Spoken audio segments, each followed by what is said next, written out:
Mga kagbarangay, isang IN sa nursing industry at isang medical scientist sa isang medical laboratory, nagdesisyon na magtayo ng restaurant, isang Asian store sa regional New South Wales. Tunghayan natin ang kanilang journey.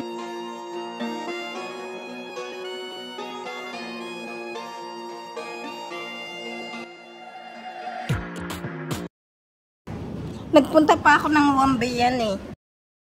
Sino nag-design nito? Oo. Siya gumawa niyan? Pinagawa ko na. Pinagawa? Oo. Pagka ready na kayo. Thank you, Hill. Thank you, Jonathan, sa pag-i-interview ito. Take 2. Dahil nagkaroon tayo ng technology hiccup kahapon. So, i-try natin ngayon. Sana matuloy naman at maging maayos. Kung gusto mong umano sa kitchen, so okay naman. Oo, sige. Sa-summarize mo kung paano kayo nakapag-decision na mag-set up ng restaurant business. So, yung background ko sa Johnny Travel na year 2012, tapos siya dito sa So, tapos siya ng nursing year 2012. He has to work 2 jobs to provide himself at the same time. Base siya ng isang visual university. So, aside from working as AIN, he was also working as a assistant chef sa Star sa May City po. So, yun po yung experience niya sa cooking. So, until now, yun po yung parang back to hotel business. So, ako naman po, yung history ko po is 2016. I was here in Australia in February 2016. I was a medical lab scientist in the Philippines at saka sa Philippines. Tapos, I was here as a permanent resident of the year 2016. My first job was a technical assistant sa MedLab jail. And then, I climbed up the ladder hanggang sa naging medical lab scientist. Working at NSW. Tapos, year 2000, way back pa po nun eh. Nagkilala ka. So, nagkilala ko kami ng pamamamunang friend. Parang house party. From then on, yung personal life. Moving forward, 2020, I think that was, no, 2019, well, before we're planning to buy a house. So, that time, di kami makakita ng properties kasi di kami maka-identify sa city. Kasi tayo So, what we did was look for a house sa regional. Then we found a house very simple. Kasi malaki yung house in Jordan. And it's very cheap compared to city. So, yun po yung naglalagtaan. Tapos, considering kasi yung distance, work kasi na pala nito ang natag-design. So, yes, this is St. Francis. And also working as a pathology in something that's advanced. So, considering yung distance travel natin, we decided na maghanap ng parang fallback or may word yun. Parang may another option. Tapos, sa decide kami, parang ito yung spring moment lang na sumagi sa isip namin tayo ng business. And tapos nag-thinking kami na kung merong Filipinos sa apparently walang Filipinos per se. Merong mga stores na Filipino products. But this shop almost complete. So parang may mga so we decided na why not tayo na lang Filipino store. So yun po yung initial na plan namin Filipino store lang. So, tapos naghanap-hanap kami sa city ng mga available spaces rent. Nung nag-isip rin kami na magtayo ng grocery, sinek namin yung prices. Nagtarang-tarang kami sa mga kaibigan namin na may grocery din. Tapos sinek namin yung mga paano yung pinag-aralan namin. So basically, pag nagtayo ka ng grocery, hindi ganun kalaki yung kita. So napag-decide namin, why not since na maghanap ng tayo ng area or space na pwede rin tayo magtayo ng parang karinderya or sa restaurant. Para since chef naman siya, at the same time, yung kita dun sa restaurant, it will compensate kayo sa rent lang or sa mga city services. So, naghanap ulit kami ng areas. So, nakita namin ito. So, for rent siya. So, nakita namin space na meron siyang kitchen, tapos meron siyang space for a restaurant or karinderya style na restaurant. So, decided to go with this place. So, that was March of this year. Since meron pang isang business si Jonathan yung sa Gilchuk's Longganisa, it has been running for almost 7 years yung Gilchuk's Longganisa. So, na-establish naman yung Gilchuk's Longganisa through yung effort ni Jonathan kay ate niya kasi basically sila po talaga yun. Sila yung practice ng business na yun. So may konti naman kung kita or may konting mahuhugot na pera pa yung Gilchuk's sa business. So pero not enough siya, so we decided to go with the tact or business model. So we received the help of a agent po sa Bangkok. Connect naman po nila na very capable to pay naman yung irregular pera. So kami ng business pa isa-isa. So kung may pera o may nabuang pera from YouTube, bibili kami ng product, namin, bili kami ng mga materials. So block process po siya kasi wala kaming funds. So ang nangyari ngayon, yung sources of funds yun, nanggagaling din sa Gilchuk's Longganisa. So nag-outlay ba kayo ng savings?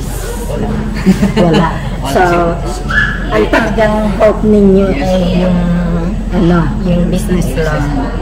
So, na-mention mo yung tungkol sa mix ng products na binibenta nyo o ino-offer ninyo. So, ano-ano pa ang mga nasa isip mo? In future, ano pa ang gusto ninyong i-offer para sa customers ninyo? For now po kasi nag-concentrate pala kami sa food business. Bale, try to explore din po kasi nga parang yung long-term goal namin is kasi si Jonathan po is more on Ilocano side ng dishes. So yung if ever na makakompag ko sa at mga surviving business is to hire another cook, especially from the Visayas or the Mindanao region. Kapatid natin na Bisaya, Kapampangan, other para maka-introduce kami ng other delicacies or mga provinces also. Kasi for now kasi is yung nagka-concentrate kami sa ibang Ilocano or na mga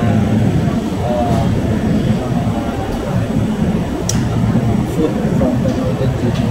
So yun yung goal namin, goal namin. So para magkaroon kayo ng mix ng different flavors. Yes po. Sa pag-cook. So sa business operation ninyo, ano ang mga ginagawa niyo?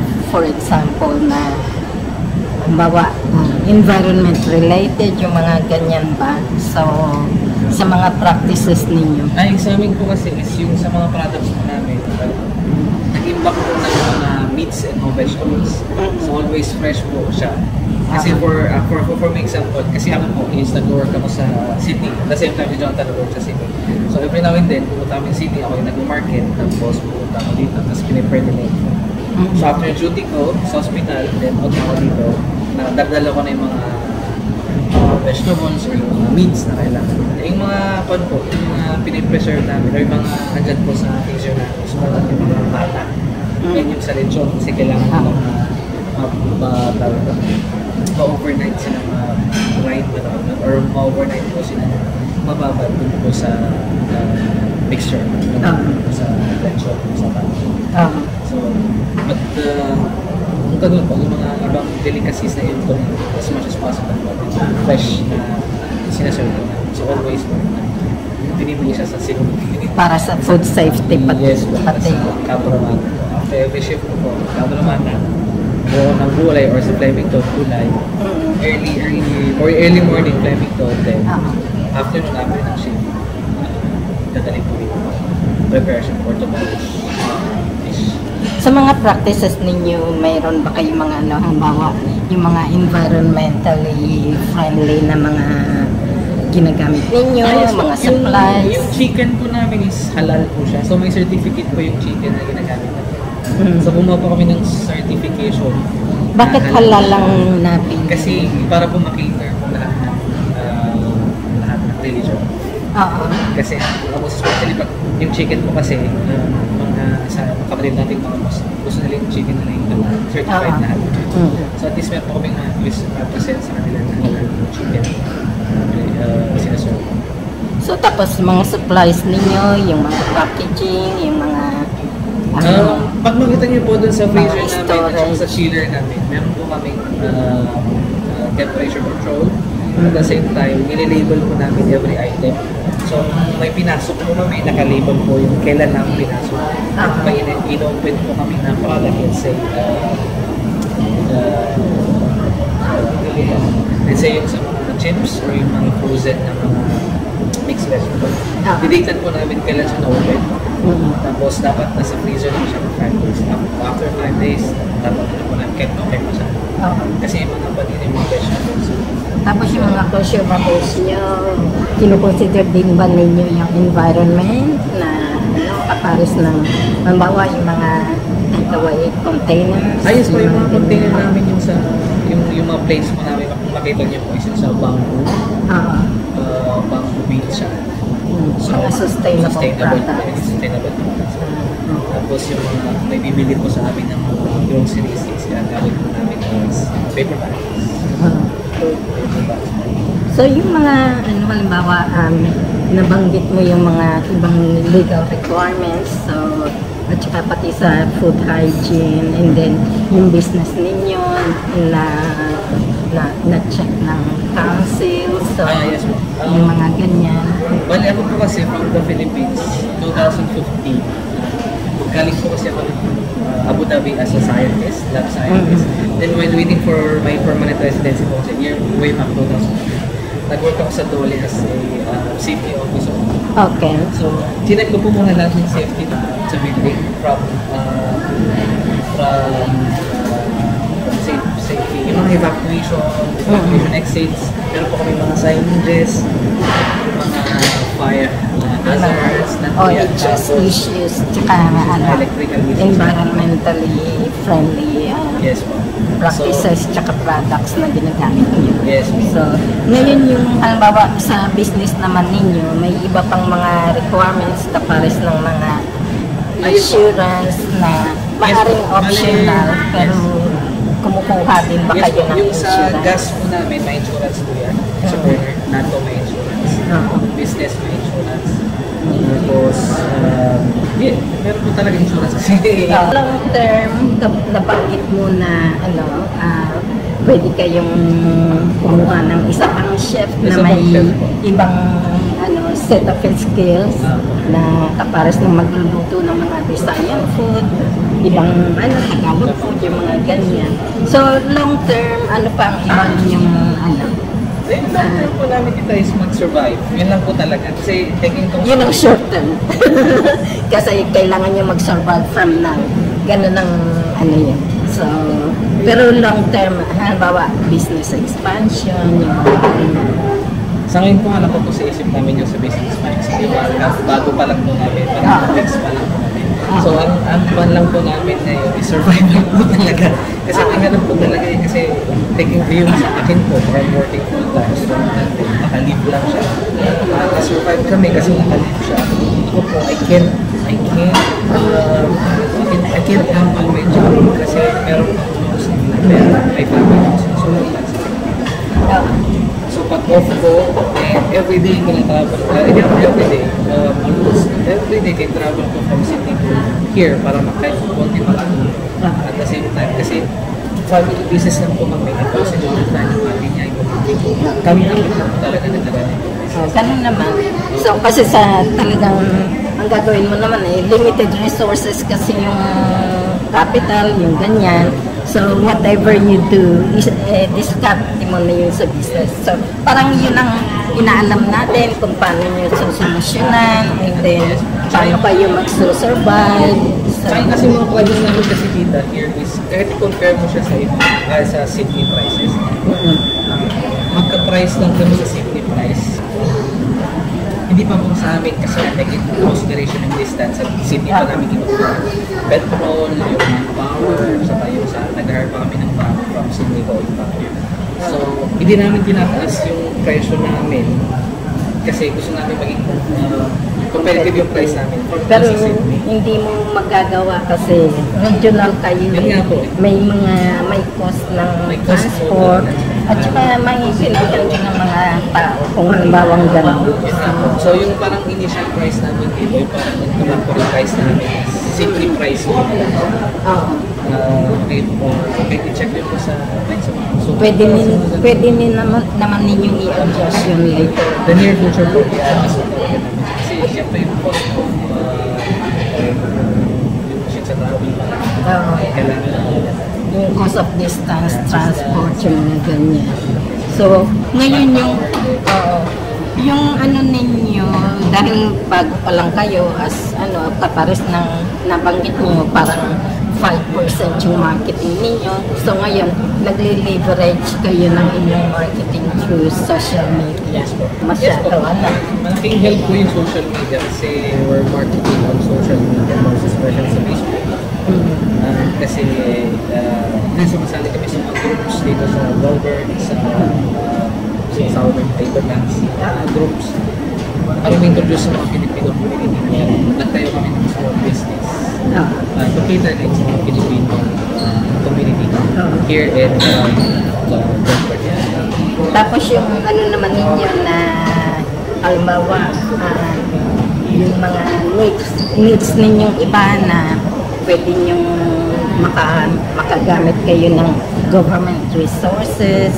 So, nag-contact ba kayo sa ibang government departments na? Yes po. Hindi pa po. First contact ko lang namin.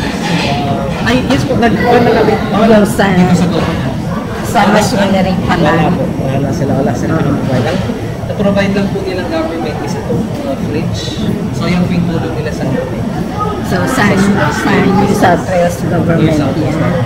So, ngayon, merong mga, kasi they want to grow small businesses din. So, i-try nyo i-search yung small business sa Parramatta o kaya New South Wales Small Business. May mentoring program din. So, always mag-check kayo sa government kasi marami silang ino-offer na tulong sa mga businesses. Pati local council para ma-attract yung mga gustong magnegosyo. Dito po sa local council na kasi wala naman sila. Wala. So, i-try nyo ulit kasi merong mga council na nag-o-offer ng mga sa mga businesses para maingganyo silang lumipat sa area nila. So, and then even communal government mag-check din kayo. So, pero ang pinaka-main nyo sa ngayon siguro yung South Wales government na yung regional development, Department of Regional Development, under nila yung small business. Sa Parramatta ang pinaka-head office ng small business nila. Pero meron silang mga mentoring. Halimbawa, nagkakaproblema ka sa mga businesses mo, yung mga ganyan. Sila yung parang go-to resources ninyo. So, meron din sila mga training na ino-offer. So, as a startup business, importante yun. So, at saka iba yung talagang bago pa sa industry sa business, parang kakapaka pa, no? So, pero they are big help kung ano. So, minsan hindi ka nila maabot dahil nasa Goulburn ka. Meron area sa Goulburn na related sa kanila, pero parang group of yung sa surrounding regions, parang area council, business council, ganon. Pati yung related din sila sa immigration, kung ano-anong mga skills ang kailangan ng area. So, dun bumabagsak yung ibang nila, function. So Paramata po yun. Paramata, pero tignan mo yung small business, New South Wales small business, ganun. So, i-search mo, and then magtanong-tanong ka, they will direct you naman sa the right department of you. So, malaki ang naitutulong nila. So, kapalis na, sabi mo merong tulong sila sa equipment, malay nyo pa merong iba. Tsaka yung sinasabi ko na sa relocation. So, minsan, ina-attract nila yung mga city people na lumipat ng regional areas. So, parang kapalis ng Darwin. Ang Darwin nagbibigay ng incentive na kapag lilipat kayo doon, bibigyan namin kayo ng a few $1,000, yung mga ganyan. So, yun ang isa pang advantage ng government dito. So, huwag niyong i-ignore na parang kayo lang, gano'n. At saka, kasi po sa council, check na sa council, hindi nila alam. Kaya sa main office ko sa Paramata, baka yung pinagtanungan mo hindi alam. O kaya magtanong ka sa council ng parang community development. So, siguro, maaring social development lang ang focus nila. Pero kung sasabihin mo na tungkol sa small business, baka may direct ka nila sa ibang section. So, maraming yan eh. So, kaya, so far sa ngayon, parang nag-work out naman yung plano ninyo. So, but it will take time ba sa pag-ano ng business. So, at least dito, nakakapag-umpisa na kayo, naka-expose kayo sa main street. So, malaki ang magagawa ng mga konting research din yun na pwede naman kayo tulungan. So, minsan mahirap magtiis na hindi mo alam na dyan lang pala available. So, ganun yun. So, ang bali business hours ninyo. Yes po, business hours po natin is Mondays to Sundays, so 7 days a week po. Bali yung sa grill po, Bayan Grill, sa food comes Mondays to Wednesdays lang. Oh. Kasi every week po, wala pa kami ng general cleaning. So everyday naman po kami pero general cleaning po is kasi namin lang iniinis talaga namin ang mabuti. Usually Mondays and Tuesdays, most of Wednesdays sa marketing ng meat, most especially sa meat products. Kasi galing po siya ng city. So yun po yung marketing day. Marketing day, maintenance day, Mondays to Wednesdays. Pero open po yung store. Open po yung store. Yung sa, So, parang nagre-relievo mo kayo sa tatao sa store. si Jonathan po, kailangan siya everyday natin. Kasi siya po yung store. So everyday po siya. Pero except Mondays and Wednesdays. Kasi hindi naman po kayo nag-provide ng pagkain. Mondays to Wednesdays. So, Sa naman, sa social media, ano na ang nagawa ninyo para ma-market ninyo yung bali, business? meron pong ginawang page, yung isang Tambayan Asian, Tambayan Grill and Chicken Store. May dala po kami page na isa sa TikTok po. Yung po kami TikTok din po. Tayo po siya na kasi wala akong TikTok, hindi ko TikTok eh. So yung kumasing ko lang yung sa TikTok. Eh, ako ina-avoid ko rin ng TikTok eh. ka marunong gumamit ng TikTok. Hindi, tsaka nagagamit lang. Yung mga bata. Sila makikita dahil kasi yung mga pinapalabas doon, mga katatonan, mga kalokohan, mga ganyan. So, pero TikTok, parang nagiging business, ano na rin business platform ng mga small businesses. So, at least, na-harness din ninyo yung, yung kung ano ang mga offer ng social media. So far. Sa social media, ay sa ko sa Facebook page, try as much as possible. Maka-response sa comments. Meron din kayong Facebook page. May Facebook page. Marami po talaga nag-message. So, meron po akong extra cellphone. So, don't recommend the cellphone. Kasi kung may mag-message po, every time sa as much as possible. Gusto namin sila recommend sa cellphone.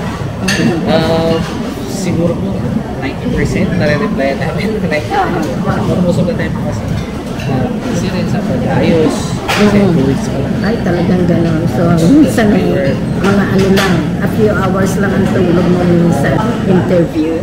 So far, at least sa ngayon parang nakikita ninyo na nagpo-produce na ng kaunti ang pagod ninyo.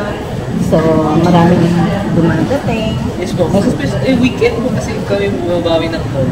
Saturdays and Sundays. Pero from Mondays to Fridays po, madala po talaga. Ganun naman usually. So, ngayon pa kasi, hindi pa masyadong busy ang mga snow strippers ba? Wala pa ba bang snow? Parang, ewan ko, ano ko ngayon, kasi minsan nalalaman ko pag busy yung mga tao papuntang snow Kasi dahil nga nagta-travel ako, nakikita ko yung traffic na sunod-sunod yan yung sa papuntang Sydney, ganyan. So, ngayon parang madalang. So, walang ganong tao. Tahimik sa ngayon. So, but it's also a good, good start for you na hindi pa masyadong busy although it affects your income stream. Pero nakakapag kayo, you get used to it ba? And then, para pagka busy na, medyo nakakarating kayo na. Cute in action na lang kita para matapos ko na. And then, kung meron kang gustong sabihin na sa closing, para ma-incorporate ko na. So, sa ngayon nandito tayo sa loob ng kitchen area. Hindi naman bawal So at least nakikita ng mga natin, mga audience ang kitchen area ng Tambayan Grill. Hello, welcome to Tambayan Grill. Come and visit us in 53 Sydney Road, Goulburn. Yeah, we can prepare our own dish, mga Filipino dish po. You can try our fried chicken, crispy pata, and some Ilocano dish, and our famous sisig. Okay mga kabarangay, see you next episode dito sa Barangay Australia. I'm signing out. God bless.